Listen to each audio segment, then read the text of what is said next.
வணக்கம்.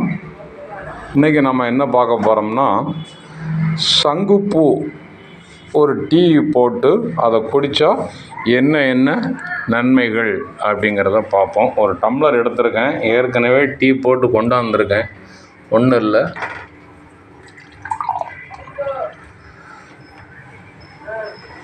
அதோட தன்மையை பாருங்கள். ப்ளூ கலரில் இருக்கும்.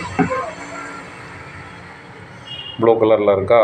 இதுதான் சங்குப்பூ டீங்கிறது. இதுதான், ஒன்றும் இல்லை. இதை நம்ம ஒரு 5 பூ மட்டும்தான் எடுக்கணும். 5 பூவிலேருந்து 8 பூ இல்லாட்டி 10 பூ வரைக்கும் எடுத்துக்கலாம்.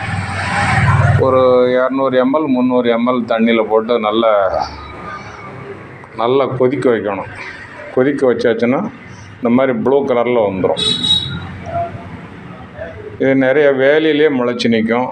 இப்போ நம்ம வீட்டில் நிறையா வளர்க்குறோம். நம்ம சங்குப்பூ வெள்ளை சங்கு பூவும் கிடைக்குது, ப்ளூ கலரும் நமக்கு கையில் கிடைக்குது. சரி, இதனால் என்ன பயன் அப்படின்னு பார்க்கணும் இல்லையா? இதனால் என்னென்ன பயன் இருக்குது அப்படின்னு பார்க்கணும். சங்குப்பூவை தொடர்ந்து நம்ம குடிச்சிக்கிட்டு வந்தோம்னா காலை டீக்கு பதில் இதை சாப்பிட்டுக்கலாம். இதை சாப்பிட என்ன மாதிரியான பலன்கள் நமக்கு கிடைக்குது அப்படிங்கிறத இப்போ பார்ப்போம். பார்த்திங்கன்னா இந்த கலரில் தான் இருக்கும். நிறைய பூ போட வேண்டாம். 5லேருந்து ஒரு 8 பூ போட்டால் போதும். 200 மில்லி 300 மில்லி தண்ணிக்கு வச்சு கொதிக்க வச்சு இந்த மாதிரி பூ எடுத்தால் போதும்.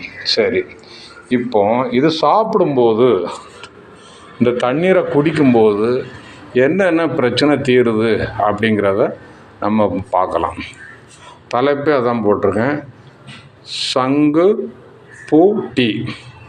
முதல்ல சுகரை கட்டுப்படுத்தும்.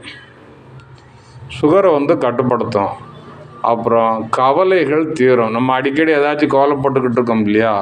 அந்த மாதிரி மனக்குழப்பத்தை தீரும். அப்புறம் அடுத்தபடியாக கேன்சர் வராமல் தடுக்கும். அதுக்கு அடுத்தாக்கில் உடல் எடை குறையும். அடுத்தபடியாக பார்த்திங்கன்னா ஞாபக சக்தி அதிகரிக்கும், செரிமான கோளாறு தீரும்,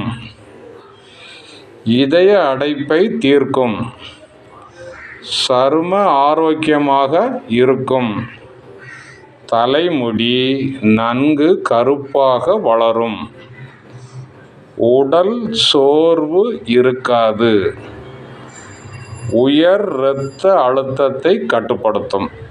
இதுதாங்க இதில் உள்ள தன்மை. நிறைய பேருக்கு தெரியாது. பார்த்துக்கோங்க, தேவைப்படுதாங்க பார்த்துக்கோங்க, தேவையில்லாதவங்க விட்டுருங்க. அதை பற்றி ஒன்றும் பிரச்சனை கிடையாது. சங்குப்பூ முதல்ல கிடைக்கணும். அது 2 வகையான பூ இருக்குது. ப்ளூ கலரு இருக்குது, வெள்ளை கலர் இருக்குது. நான் ப்ளூ கலர் தான் எடுப்பேன், அடிக்கடி எடுப்பேன். டெய்லி குடிச்சிருவேன். எப்படியும் டெய்லி 5 பூ 6 பூ பூக்கும் நம்ம வீட்டில். அதை எடுத்து சாப்பிட்டுக்கிட்டே இருப்பேன். நான் குடிப்பேன்.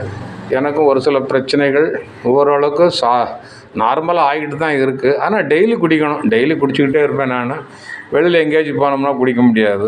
ஆனால் இந்த பூவை நீங்கள் கண்டிப்பாக கிடச்சுன்னா விட்டுறாதீங்க.